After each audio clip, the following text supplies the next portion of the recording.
Hi, this is Robert Cherry, and you're watching the Break It Down show. You've got a new book out, and it's called The State of the Black Family 60 Years of Tragedies and Failures. And already from the jump, becomes a problematic And topic. initiatives and hopeful and initiatives for hope. Yes. Yeah, it's a long title. Um, the new initiatives for hope. I want to make sure we add that part. This already becomes a problematic title because we're all desperate to try to figure out how to assuage the suffering of anybody in our country who's needlessly and if it's systemically or whatever it's going to be. We're always trying to figure this out. What I guess tell us about the book. Well, the book is focused on those in the Black community that have been left behind. Uh, there's lots of good things that may be going on for Blacks who are in college, succeeding there, Black businesses, uh, etc., boards of directors. But there's a community that's really hurting, and in many ways, intergenerationally has been hurting, are trapped in neighborhoods that have real problems. And that's what this book is focused on. Mhm. What can be done to change the trajectory of those communities and the people who live in them. When we look at these big problems we were just talking about, Mike, my experience from being overseas, I watch us with a lot of presumptions, and then you'll say, if A plus B, you get good outcome. But I would go out into town because I'm a spy, right? My job is to find out, is this stuff working? Are we winning? Are we losing? And so when they would say things like, we're going to help the farmers bring in bigger yields. And so we've done these three programs, and that ought to equal having to hire outside hands. So I'd go into town and I'd say, would you ever hire an outside hand? And they're like, absolutely not. There's no crop that I can't bring in with my family. Um, have you ever brought in a bigger crop because the Americans have helped you? No. Could we help you? Yes. What do you need? Feed and seed. Like very simple things. And it wasn't these, let's buy them these poor saps don't have a tractor. They all of that gets in the way of the actual problem and helping these communities out. What is it? Why is it so easy to get this wrong? Well, for liberals, it be the problem is they're they have to look at blacks as victims, and that anything that begins to point to changing behaviors is smacks of blaming the victim. Mm, So that when they look at the educational deficiencies among young black kids, 10-year-olds, they don't say, let's look at what's going on in the family, in the community. It's yeah. white supremacy, it's structural racism, and they just give up. And so in San Francisco, they uh, they level downwards. They Mm, get rid of merit programs. They get rid of algebra in the eighth grade. Uh, and when these things don't work, they say, "Oh, we're going to give you reparations." But they never look at what are core issues of family and community dynamics, because that's going to be blaming the victim. Yeah, I used to do a show called Popping the Bubble, and we had a guy on the show, and he was trying to get AP anything, the numbers to exist on the scale for primarily black kids. And in SF Unified, it just wasn't working. They weren't even attempting to attempt the class. And so he was trying to solve that problem. And here you have like this thing you can say, oh, there's a system, but here is a system they're not even choosing for whatever reason to be part of. So then how do you close that gap? How do you get one or two kids started and change? And look, changing culture, man, that is not easy. And if the cultural system defies these kind of programs for whatever reason, good luck doing fixing that with just money. It's going to take a lot of dedicated effort and probably case management level effort to fix these things. Well, you got to get to it at an early stage. One of the simplest things are what are the visiting nursing programs that a number of cities have started to some degree. And that is, there are lots of very young, unmarried mothers under 25. Uh, 30% of Black children are born to those mothers. Uh, Often those mothers have very little support system, don't necessarily come from families where they have modeling of what they should be doing as young mothers. And these visiting nursing programs begin in pregnancy and aid them in how to navigate the first 3 years of their child. They also help these mothers make personal decisions in their own lives. Mhm. Uh, these are very effective programs in getting those children and those mothers on the right track. Then there are programs for 3 to 5 year olds. One is called Parents as Teachers, which get them school ready. The key thing about this is it gets into the household. It's not like pre-K programs that are touted by liberals, which are essentially substitutes for the family. We're going to do what the family should be doing in getting kids school ready, etc. You have to get in the family, and these mothers are overwhelmingly appreciative for these services that get them on the right track. And then you have charter schools, which have a way of getting parents to be as helpful with their children's education as they want to be. Uh, they're very much like trainers. People want to do exercise to better themselves, but people have complicated lives and things get in the way, and you really fall behind. You need a trainer to keep you on track.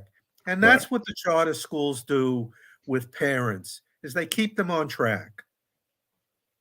So when we talk about these programs, a Head Start is the one I guess that would be on the left. What is the difference? I mean, okay, it's a substitute for the family versus the family, but if mom is too busy to even, you know, we celebrate single moms because it's a very challenging job, but we don't, for whatever reason, try to figure out how to create stable families with more than one parent there. I mean, Well, that seems to be a problem. look, look, you're right that what I'm talking about uh, can't fully lead the child to the kind of success they would have if they came from a stable two-parent family. But it's better than what we have now for Mm, these mothers. And it's very complicated in what you can do to recreate the two-parent family. Uh, you have too many Black men that are just have fallen off the wayside, that they don't do well in school, and we don't offer sufficient alternatives in vocational training. We shove them into uh, community colleges, which they fail out of. And so you have large numbers of young men who are neither in work nor in school. And, you know, not necessarily all of them get involved with crime, but they're in shady situations. Where they're getting money from. They're not evil or anything, but we put them up in situations and they're not marriageable material.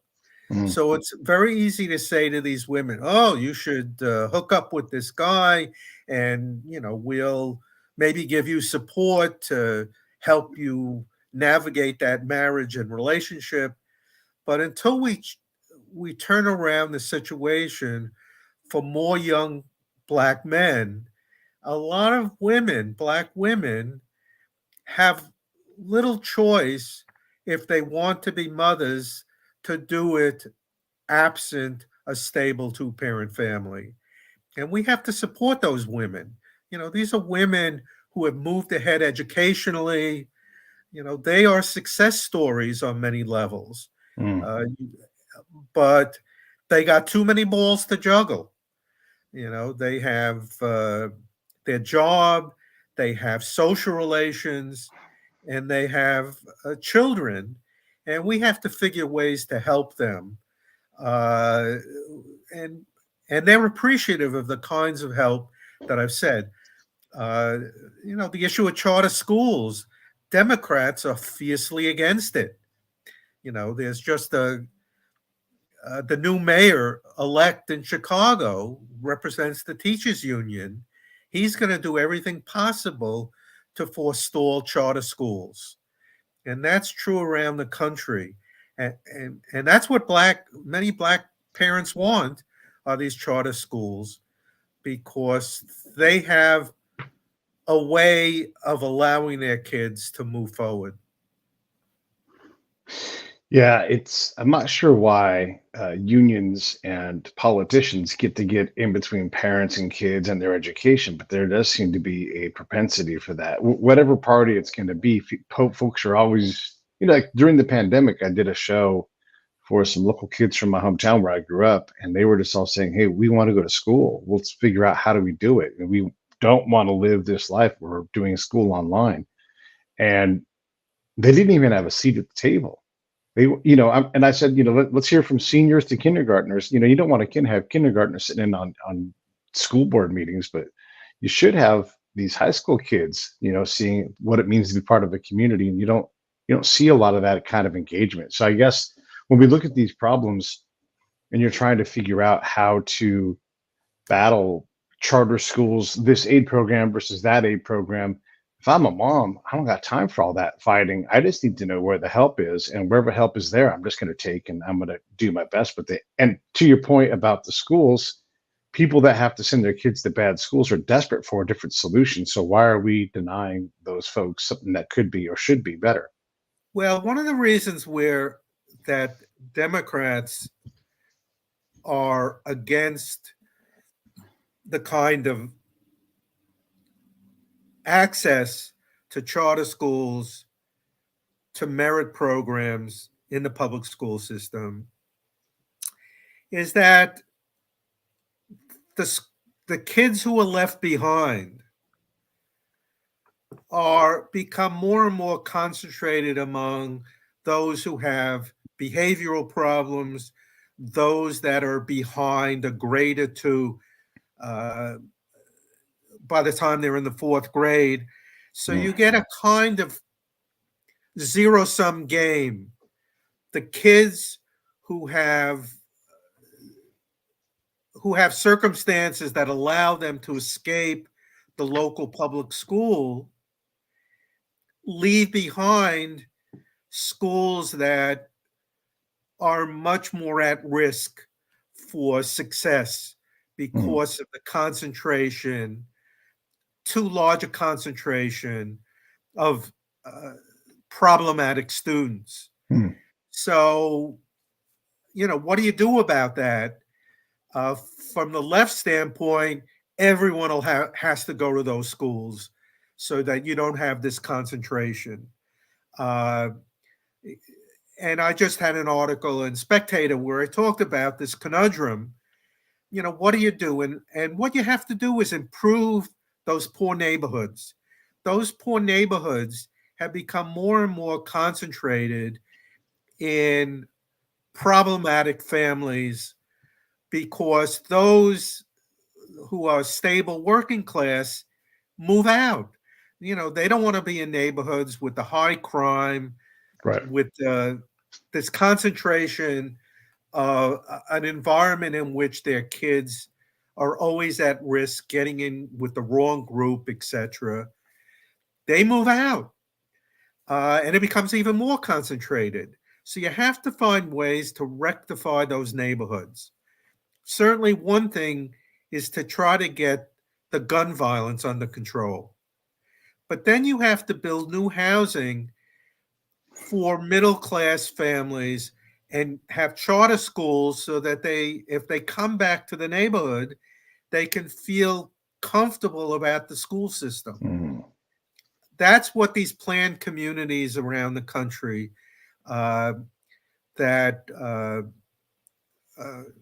are being formed do, is they try to transform poor neighborhoods by bringing back the amenities and the infrastructure that would be accommodating for stable working class families to come to.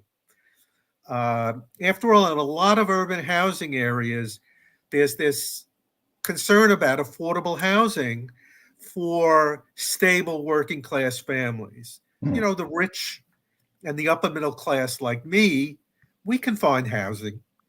Uh, but that stable middle class, they can't find much housing in many of the urban areas. So they move to the south, they move to the suburbs where they can.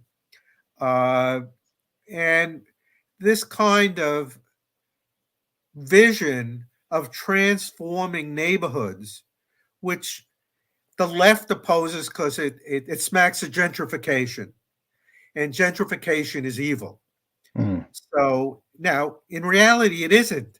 It's been the only successful way of transforming poor neighborhoods has been to attract back the stable middle class. And Warren Buffett has funded 20 to 30 of these communities around the country where he brings in investment funds for new housing, uh, charter schools, other infrastructure, and things to support the legacy residents of those neighborhoods.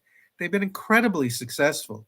And a number of liberals support them, like Patrick Sharkey uh, is strongly supportive of these transformative ways, but most liberals decry gentrification.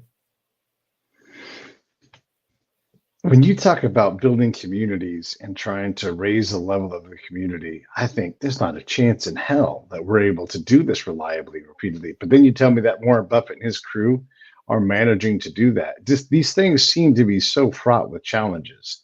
And we're talking urban settings. And is it problem like if you go leave, I mean, gosh, LA has so many problematic areas that don't look urban. They look suburban, right? But it's all one big community. So I That's guess right. talk about that. And then also, what is the impact of geography and ethnicity on this? We're talking about Black people, we're talking about Democrats, but is this a bigger problem? Well, I think there is a unique problem that Black Americans who are descendants from slavery uh, ha- have. When you look at African immigrants, you look at Caribbean immigrants, they moving ahead as other immigrants, Asian American immigrants.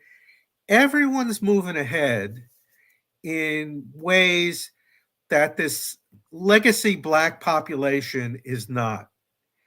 And, pretty soon, we now call Chinese Americans, or the left does, white adjacent. Pretty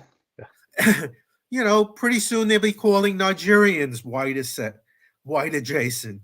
Yeah. You know, communities are moving ahead, and we have to see why those communities are, and legacy Black Americans have not. And I think part of it is a kind of culture of victimization that what is sort of highlighted by liberals is this victimization of Blacks. The whole 1619 Project says, this is the experience of Black Americans. They're victims since 1619. When George Floyd was brutally killed, Black leaders would say, and white America has had their foot on our neck for 400 years.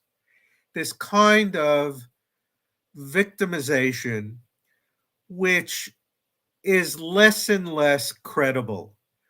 We're not living 50 years ago under, or it's now 70 years ago under Jim Crow.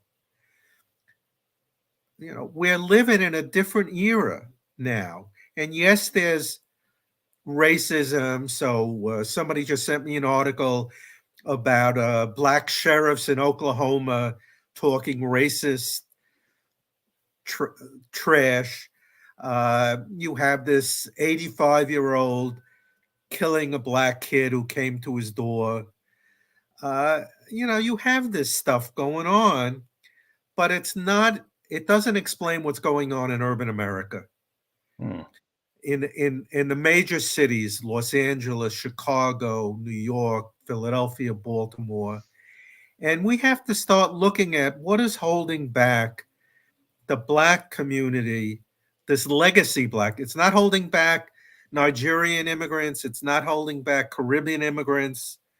What's holding them back? And I think it's this victimization and this continuous reliance on government handouts. Hmm. I mean, after all, that's what now with this reparations, or many cities are experimenting with guaranteed income, where every poor family gets $2,000 or $3,000 or $5,000 a year automatically. Right. These things don't do anything to increase individual agency and initiative. And, sure, there are roadblocks that Black Americans face, but this inability to see that individual initiative is central to moving ahead. Because what's another 6,000? If you're poor, you're less poor with another 6,000 a year. That's not going to move you out of the sort of just above poverty line grouping. Right. What's going to move you is stable employment, stable relationships, and individual initiative is central to that. And again, you're blaming the victim if you promote issues of individual initiative. After all, they have this structural racism they face, et cetera, et cetera. And we have to see them as victims. So, so on Friday, Will Reilly and I are going to discuss Thomas Sowell's Ethnic America. And a lot of this is coming through to me because you think about the influx of the Nordic people, the Germans, the Irish, and Chinese, all these different groups that have immigrated here, Mexican families. And there's a kind of a reliable pattern that, the first generation is going to struggle. Second, but by the third generation, most of them are off and going crazy. But that doesn't seem to be the American Black population's thing. And so what are the things in there? Is that, I can't blame somebody for thinking that's racism, but I also know that if you don't have enough money and you're always looking for a break that never seems to come, it's really easy to see the world in a very negative way that denies you initiative, because it doesn't matter what you do. Nobody is getting ahead. We did a show on a bunch of guys who were murderers that got out, and these guys were saying things like, prison is an extension of my community. I don't know how you reliably get the bulk of the population away from that mindset when it is a reality for them day in, day out. Well, it's a reality for Black men. Black women have really moved ahead. You look at educational attainment of Black women, it dramatically changed from 2000 to 2015. Mm-hmm. The percentage of college graduates, et cetera, has just grown phenomenally for Black women. The issue is what's the circumstances of Black men. Now, that's true of men overall in many ways. Richard Reeves at the Brookings Institute has been, wrote a book about this and is pushing that we're leaving men behind, period. And but it's certainly much more apparent with Black men. And so I think we have to see that, yes, in the Black community, there has been an over-reliance on government transfer payments and an over-perception of victimization that holds them back even more. Mm. But there is a general dynamics in this country that's leaving men behind. I mean, and now there are 50% more women, white women, who graduate college than white men. You look at, for the first time, math scores among eighth graders. Black, all women score now higher than men for the first time. And you look at all kinds of professions, you see women outpacing men. So, there are a lot of things going on in it, and as usual, it's much more severe in the Black community. But I don't think it's because of racial barriers anymore. It's because of this victimization and this reliance on the Democratic Party, Mm-hmm. who only offer them handouts. So, I'm working on a paper about, why is it still 90% of Black voters vote Democratic? When you look at the policies that they're concerned about, policing, schooling, immigration, abortion, you look at a whole range of policies, they're very distant from the Democratic Party's rhetoric. They just are. And yet they reliably seem to vote Democratic. Mm. Now they're beginning to not vote. So the turnout in the last election, the turnout in New York's gubernatorial election of Blacks fell substantially. They were not yet ready to vote Republican, but they just didn't go to the polls. And I think that that's going to continue given this sort of chasm between what their views are on a range of issues and what the Democratic Party represents. But, if they continue to vote 90% Democratic, we're going to continue to have the kinds of elections we have. When you talk about Black females jumping ahead in the last 20 years, what policies created that change? I mean, there must be, obviously, there's a lot of personal initiative Well, and things, one of the things, a previous book that I wrote on welfare reform, Welfare Transformed, I wrote about 15 years, published about 15 years ago. I think the welfare reform was the initiative that really was the launching pad for Black women, because it pushed them into the labor market. They had to either be in school or at work to continue to get welfare funds after the Clinton initiative. And they built on that. So they began to go to work in much larger numbers. They began to go to school in much larger numbers. And what then happened was they began to not have teen pregnancy rates fell dramatically. They're still higher for Black youth than white, but they're like a third of what they were in the 1990s.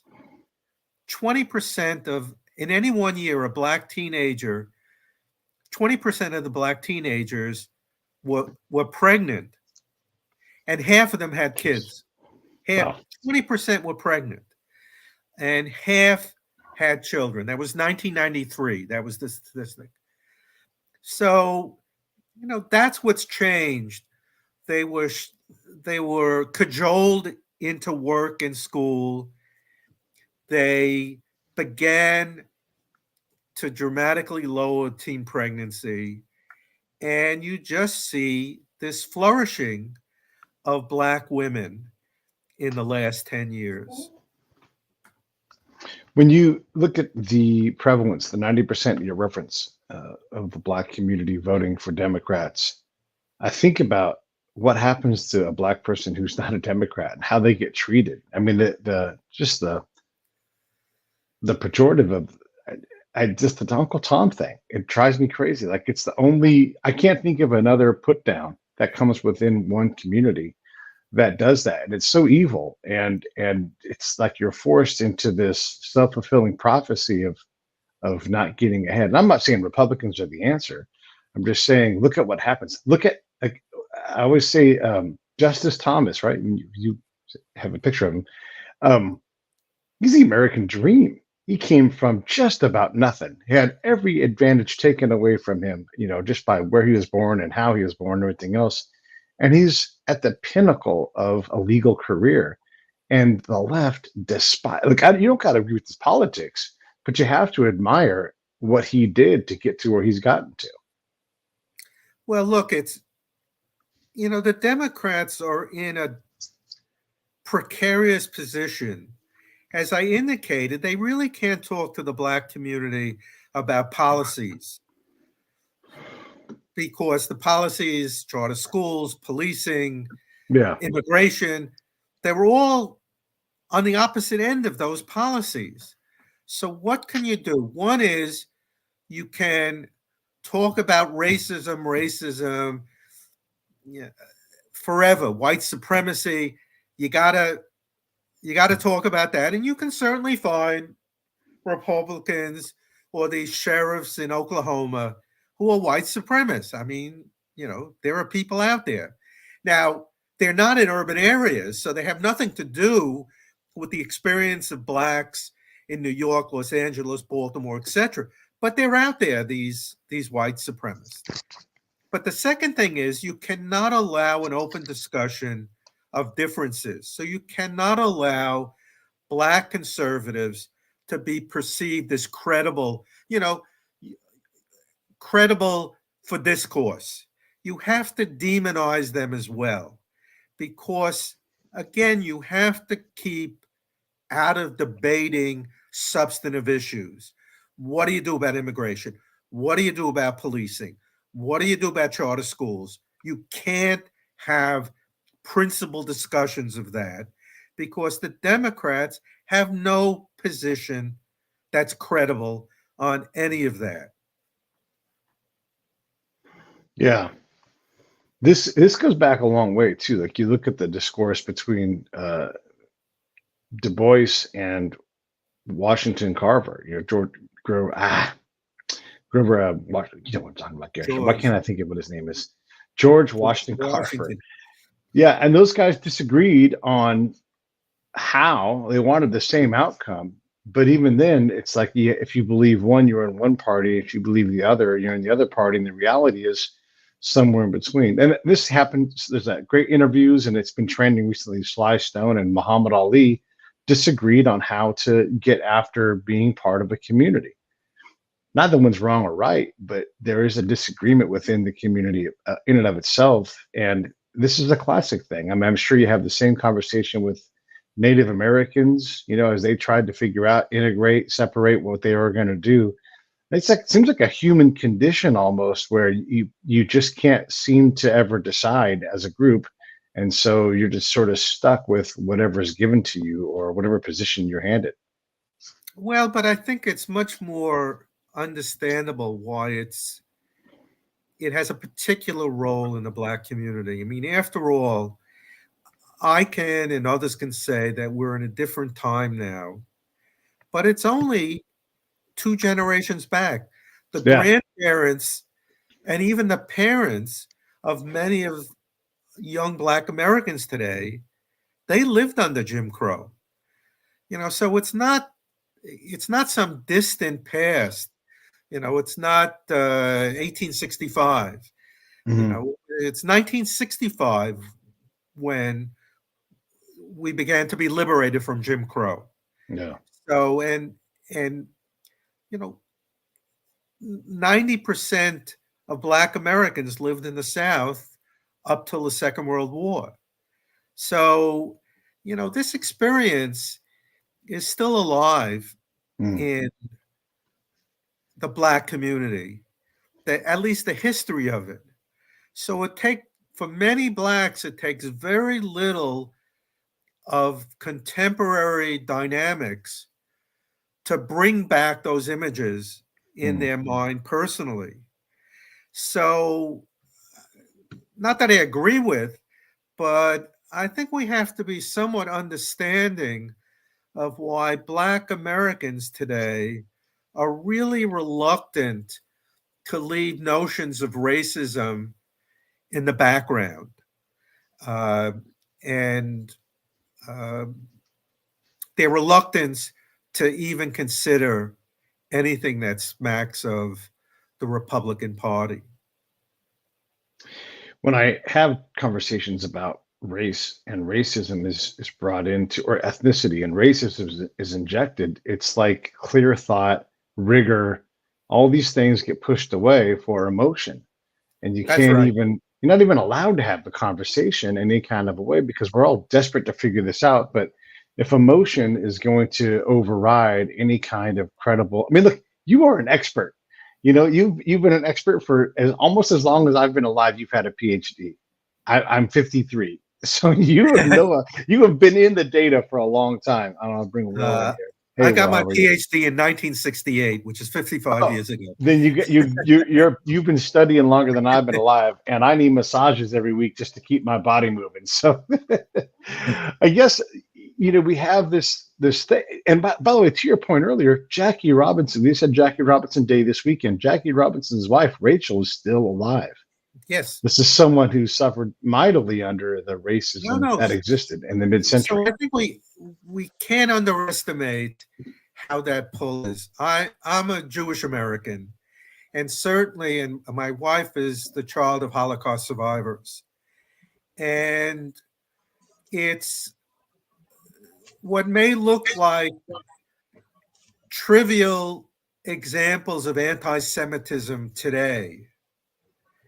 Uh, some aren't so trivial, but in the U.S., most of them, a swastika on a synagogue or someone calling you some anti-Semitic this or that, uh, it still triggers in an older generation a throwback to what it was like to be Jewish 70 years ago.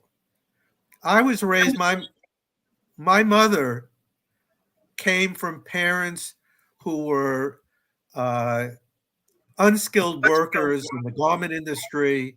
She experienced anti Semitism in the 1930s, where people would get fired if they took off for Jewish holidays. Uh, so I still have a certain imprint of things that have very little to do with my experience as Jewish American Mm. in my adulthood. Uh, but it's there, and there's a kind of imprint. And so, again, while I don't agree, I have some sympathies for how Black Americans can be triggered uh, by things. And as you say, emotional. This is emotional. This is not kind of analytical. This is people responding emotionally. Now, I think increasingly, particularly in the universities, emotionalism is used as a weapon. It's being used by some Black activists to say you can't talk about that. We need safe zones. We need a variety of things to protect us from trauma. The idea that law students at Stanford University would be traumatized by allowing a conservative judge to speak is obscene. These are not people who are traumatized. They'll traumatize other people in their bullying, but to think that they were traumatized by the possibility that this person would speak on campus. So there are two levels of emotional. An older generation can very well be emotional because it it harkens back to their experiences as adolescents in a Jim Crow era. But this younger generation, it's just a vehicle. Yeah. Hey, Will, thanks for joining us, man. I appreciate you popping in. Yeah. Sorry to jump in late. I just got out of class and a meeting actually. But yeah, I mean, what topic are you guys on right now? I agree with a lot of what Bob just said, obviously.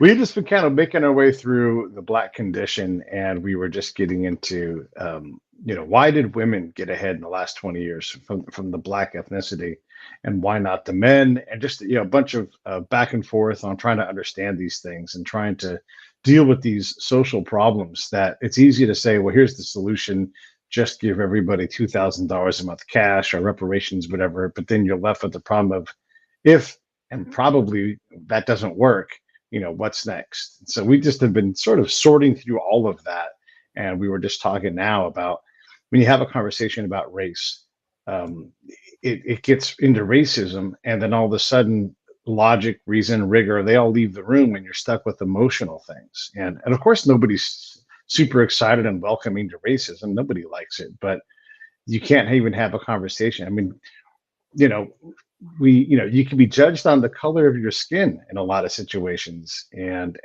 like, but I'm I think Steve Jobs is Syrian, like by ethnicity. Is he a white guy? I mean, come on. Or is it's crazy. I mean, I'd also say there has to be kind of an excuse-free reality here.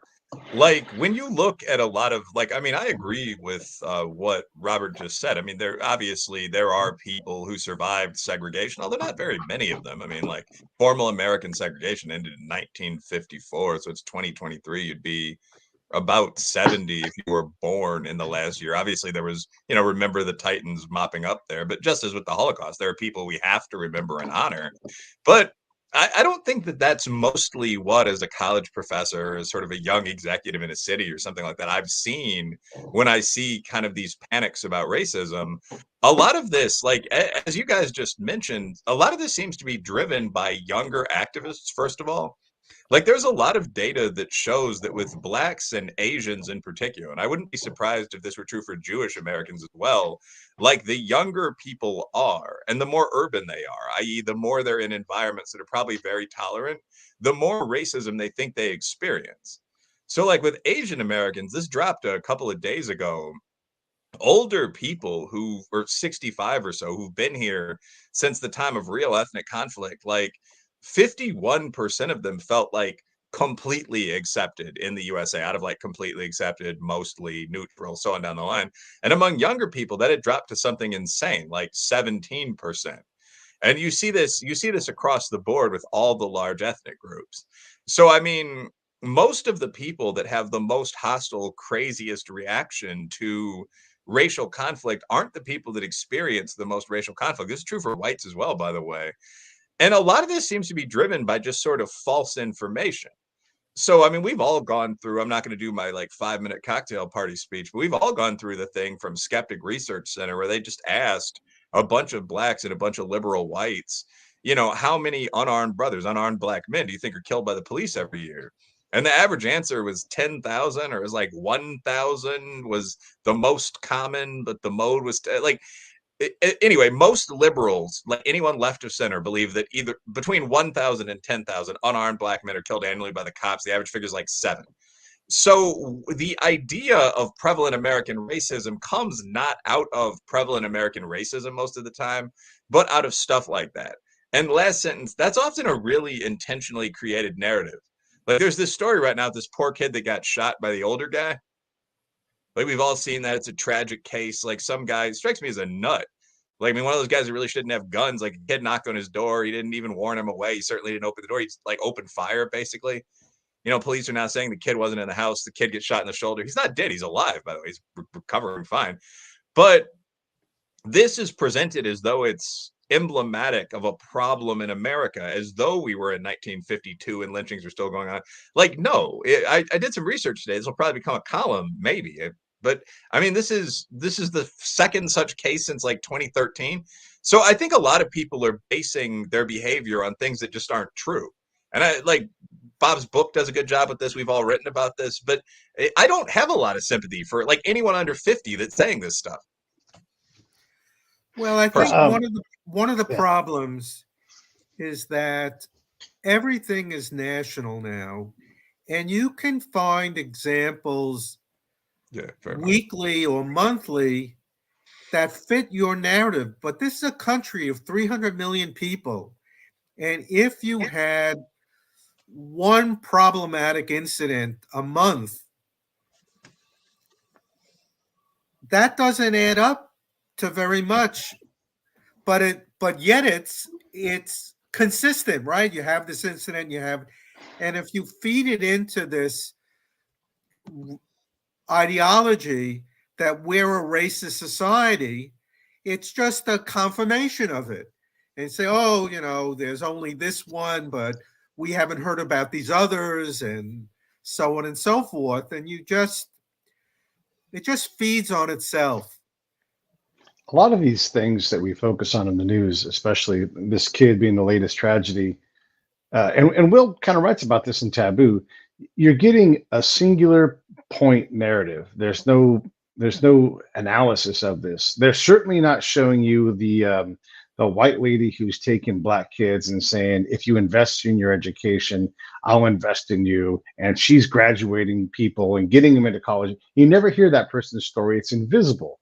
But here's a person who's 10x, 100x, 10,000x more valuable than this one freakish thing. And I'm not saying the person who's 85 has got a gun and shoots through a window isn't enabled or doesn't have the right to defend themselves. But does anybody live with this guy? Should he have any kind of free? I mean, it's not uncommon at all to have someone who's demented and the family's like, hey, you say you want to live alone, we're going to leave you alone. I mean, there's so much we don't know in this case.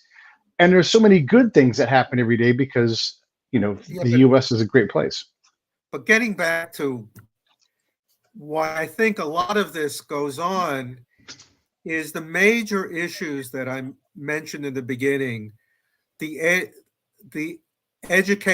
weak educational attainment of young blacks and the gun violence in many central city neighborhoods. Those are uncomfortable things to talk about.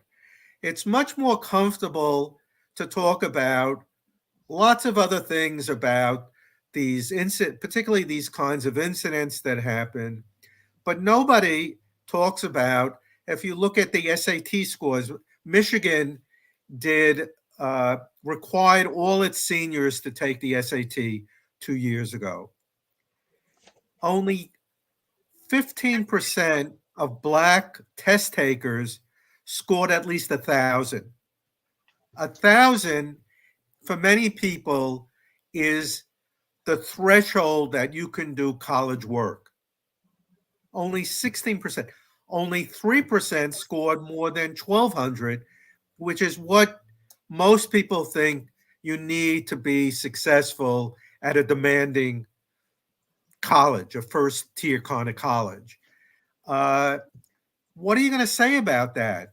It's much better to ignore that and talk about whether this 87-year-old in Kansas should go to jail or should not go to jail, or these guys in Oklahoma, the sheriff's office that did this racist dialogue about killing blacks, etc.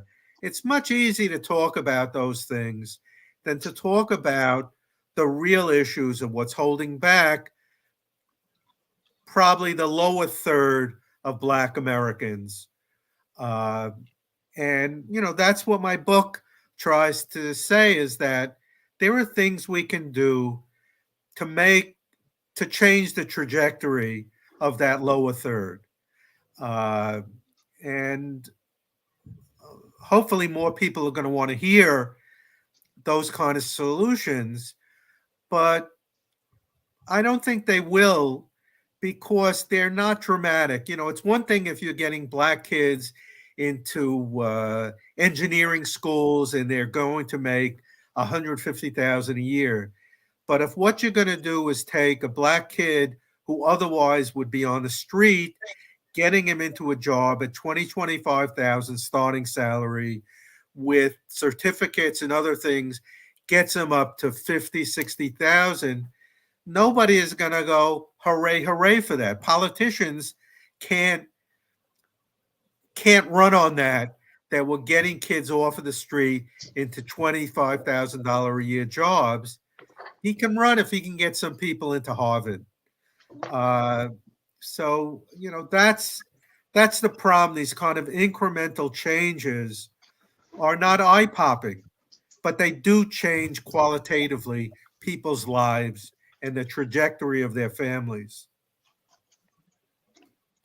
Well, yeah, I mean, I think that in general, as kind of a moderate conservative, I would say that incremental change is almost always undervalued, and it's actually the thing that changes That's society. right.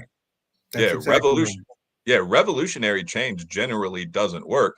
I remember as a kid in the hood, like sitting on my skateboard in my white tee, although my mom was kind of upper class and taught in the school there. I mean, I don't want to exaggerate the hero story here, but I mean, like, but like listening to some of these things that we were being told, like there are all these jobs program, like, but this basic idea of we're going to take people from Chicago or East Aurora and give you jobs at this whole range of employers like the Department of Defense. And it was really difficult, without mocking some of my buddies back then, to imagine kind of hood brothers, or for that matter, the Latinos and poor whites from the neighborhood, like swaggering around with the arsenal of weapons and like the untied Timberlands and the Pentagon.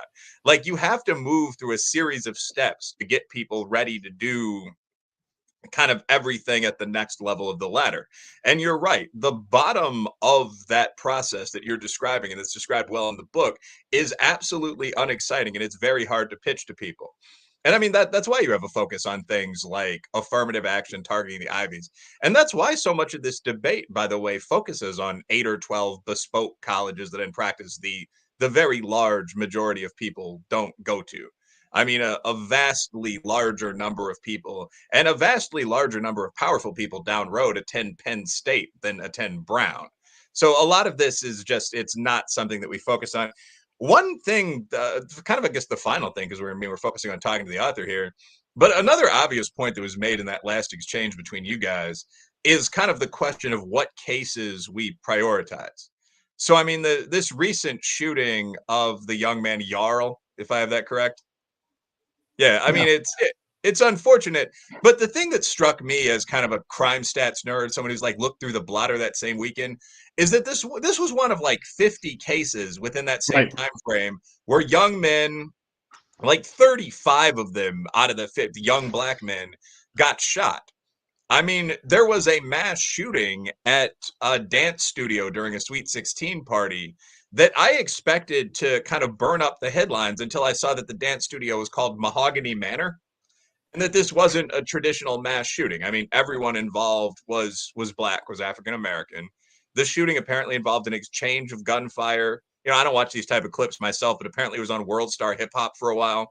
And when you start seeing that, I don't mean to be cynical, but you understand as an adult of whatever color, okay, this is going to be rabbit holed really quickly. And that happens a lot. So it's not even the question of you can take and nationalize anything in a country of 300, 400 million people. It's the question of what do the taste makers intentionally choose to make famous given 50, 60, 70 options. So I mean that's something that's important to keep in mind. The news is very curated, at least at the NYT, WAPO, CNN, and yes, Fox level. And a lot of that's done to create the narratives that we get today. I mean, in my opinion, when you talk about the race narrative, i.e., there's still constant racial violence, the average black guy believes it's 10,000 per year killed and so on in racial conflict or police conflict. Part of the reason this is so tempting to keep promoting is that it's a potential explanation for the actual data that was just given, right? So, I mean, you guys are talking about, 3% of black kids currently test above 1,200 on the SAT. By the way, I'd be curious about what that percentage is for Hispanic kids, Native kids, white kids below a certain level of income. I mean, I guarantee that's a very low percentage of all those groups. Right. But you can avoid talking about that. Like, all of us are dumb, at least in empirical testing terms, and black kids may be the worst of the group or in second place there. You can avoid talking about all of that by focusing on the black community when it comes to these scores and saying, well, the explanation, of course, is racism. Well, where's the racism? Well, here's an example. And that's why cases like this are so front-faced. Why this was literally on the front page of the Times. I mean, I still get the Times down here in Kentucky, and it's just, the moment you saw it, it was just like, well, of course it was, right? And that's never going to happen to the Mahogany Manor case, at least for 10 years, at least till we get a shift in public consciousness. I wanted to say this too about all of the way we approach these stories. Activists have free reign to be as wrong as they want. You just have to activate more and activate harder, and all these kind of things. You gentlemen have PhDs. You have a license to talk about what the numbers look like. And sure, there's tragedies, but there's also seven times out of all of that. If there are 350 million people in the US at any given point in time, with everybody all in, everybody sitting here, that is a lot of people not dying every day, not being prejudiced, not being anything. And so we take these very singular incidents and we make a whole thing about it. And then you can complain and push and protest and all these other things. But the dudes with the data who are sitting over there, like, calm down, slow down. And it's like, no, you guys don't know what you're talking about. So I wanted to say that because so oftentimes you hear someone's, I'm an activist, like, well, I can't take you seriously because you're not grounded in rigor. You're just saying things. Yep. Well, but that's the problem, that they have no clothes, the emperor with no clothes, but we're unable, because of the way media operates. Nobody's going to interview me on NPR or interview Wilfred on NPR. Have you ever been interviewed on NPR? No, Wilfred? I was once told by a liberal dating partner prior to my current situation with Jane that it had been discussed, like it was like some kind of meeting among espionage agents, but it just couldn't be allowed. No. That's a serious thing. I mean, like, who's going to come on MSNBC? Who's going to come on Bill Maher? They'll feel you out sometimes, but there's only room for one guy in the villain box at a time for 3-month time frame. No, exactly. So that's the problem, is that there's lots of reasonable people who they have to go out of their way to be exposed to the kinds of things Wilfred and I articulate. And they often don't. They're uncomfortable going to sites that have those kinds of things, like they were immediately called right-wing sites, like Real Clear Politics, which has a range of things on it, from The Nation to Breitbart. But they don't even want to be on a site where they'll see, they don't have to read it, but they'll see that there are this alternative view. And it's sad, but that continues to be the world we live in. Will, anything you want to say in closing as we wrap it up here? Let me unmute here. I think that last point was a really good point, actually, in terms of the kind of unidirectionality of the conversation, to be wonky for a second.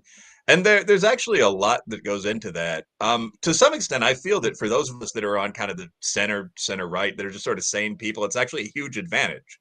Because I feel that as a mainstream conservative or whatever, the other side's argument, but they don't know yours. I constantly get in confrontations when I do the occasional formal debate or when I argue on Twitter with people who confront me and by saying just bizarre things like you are a prudish, self-hating racist that dislikes black people and is afraid of cities. And it's kind of like, wow, it's odd for someone to go 0 for 5. Like you really have no idea about anything I've ever written, from like, pro-sex stuff about right-wing men and feminism to, takes about how we can improve police departments like Reilly and Moranto. I mean, Robert and I recently wrote a piece talking about some of this. Like, you really have never gone to like National Review and looked at anything I've ever written, have you? And the answer is, of course not. I wouldn't sully my fingers with that site. Right. So I think and National Review, of course, is a, right of center, right? Probably the best known conservative magazine in the country, circulation of hundreds of thousands. So people are cutting off. Real Clear Politics is an absolutely mainstream site, Alexa top, whatever, 500. So people are cutting off on that side, on that quote unquote woke brigade, like an enormous amount of human knowledge. And that's good for people that want to kind of make them look silly in public and speak to the other 90% of the population. So I guess that's a strategic point. A more serious point would be that for maybe that 10%, maybe a bit more, but a disturbingly large number of people, everything that's not sort of regime approved, upper middle class, left wing is right wing and untrustworthy. So that's why you wouldn't go look at a site that had Breitbart on the sidebar and The Nation a little more featured. It doesn't matter that they include something you're comfortable with. They also include something you're uncomfortable with, and that can't be tolerated. I don't really have any kind of witty solution there. I think that's a bad and silly thing for discourse. And people that are speaking from the sane element of the other side just have to talk to the huge chunk of the room that doesn't feel that way. And I think from doing pretty serious polling for clients and online and so on, that's the huge majority of the population. Most people do know the cops don't kill 10,000 men a year. Let me finish up by sort of lamenting about my book. Much of what's in my book is not very different than what Obama said in his first term. He was expanding charter schools. He was for vocational training. He was for distinguishing between violent and nonviolent crime. He had, like Clinton, a kind of third way, moderate set of proposals. I mean, I have other things in there which he wouldn't necessarily support, but it's striking to me that these are policies that are anathema now to the Democratic Party. And here you had a president not so long ago putting forward, this is not like the 1994 crime bill, which Democrats supported. This is something just 15 years ago, and they can't support any of it anymore. So, but that's in my book, and I hope some of your listeners will check it out on Amazon. Yeah, there's a link down below. If you guys want to try to get the book, I'll put a link here in the comment section. And I appreciate you guys coming on the show. These things, look, we can't be afraid to have these hard conversations because it's the only way to get to where the truth is going to be and where the answers are. And I'm not saying that Will and Robert have the only answers to things, but we have to be able to have these conversations and in a candid way. And even if the solution isn't sexy, it is the solution. So let's all get to work going in one direction and try to lighten up a little bit when it comes to who you can talk to. And maybe read a book and grab Robert's book. There's a link one more time. Anything else before I wrap this thing up, fellas? Not for me. All right, here we go. Hey, thanks for watching the show. I really appreciate it. Right here, you can subscribe. Please do that. It makes the show grow. Hit that notification bell so you know which incredible guest is coming up next. Down below is the PayPal link. You can put a small subscription in. That is an enormous help. All that money goes right back into the show. And then right up over here are the next episodes you should listen to, curated by yours truly. Thank you so